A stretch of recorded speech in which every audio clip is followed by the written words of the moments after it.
Today on The Dish, it's a food tradition that the British have enjoyed for centuries, the traditional Sunday roast. To learn more about what makes a perfect version and why it's so much more than just a meal, Holly Williams met chef Tom Kerridge, owner of the world's only 2 Michelin-starred pub, and found out about how it's changing. On any given Sunday, in pubs across this country, the British faithful gather.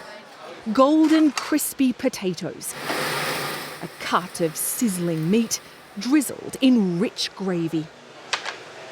Hey there, guys. A traditional Sunday roast is one thing, perhaps the only thing, that nearly everyone in this United Kingdom agrees on.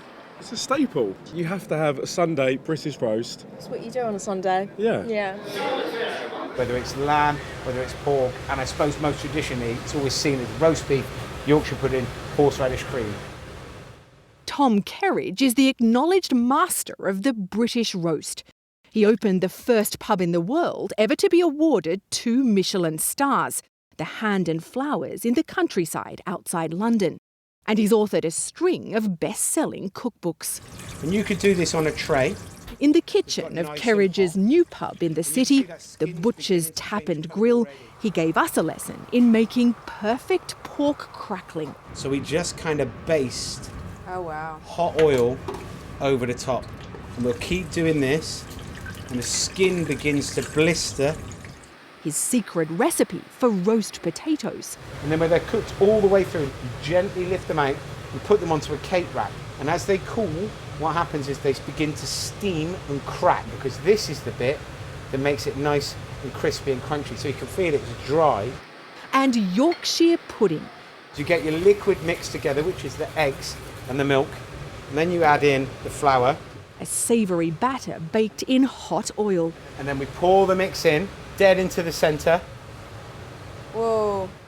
The pillowy and almost compulsory accompaniment to every British roast. Comfort food in more ways than one.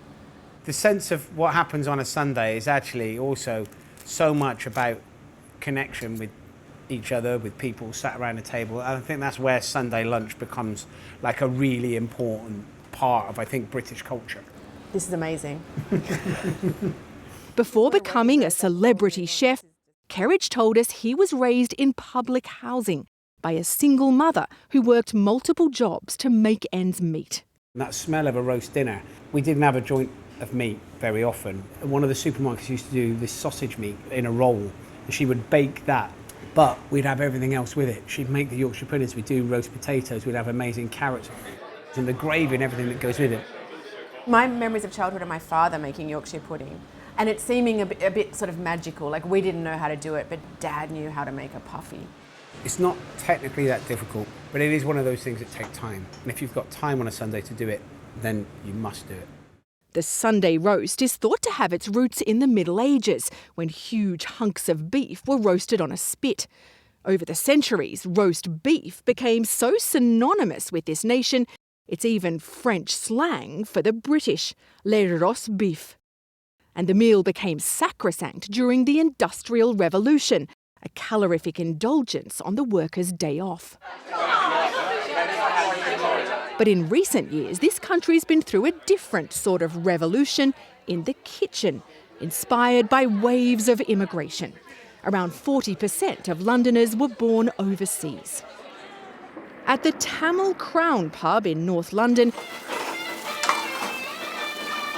they serve a Sunday roast infused with the flavours of Tamil Nadu in southern India.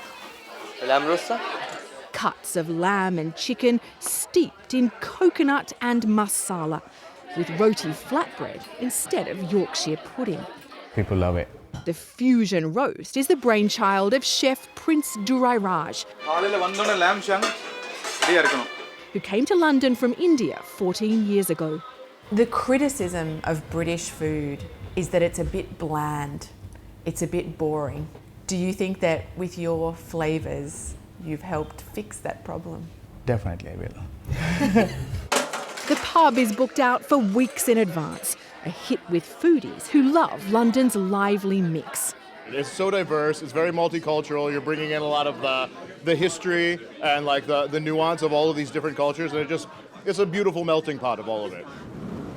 Back on the other side of London, we asked Tom Kerridge, the standard bearer for British culinary traditions, what he thinks about his new Tamil competition.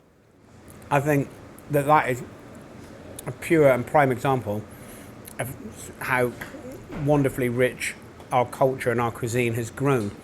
The way that we embrace and magpie dishes from around the world and claim them as ours.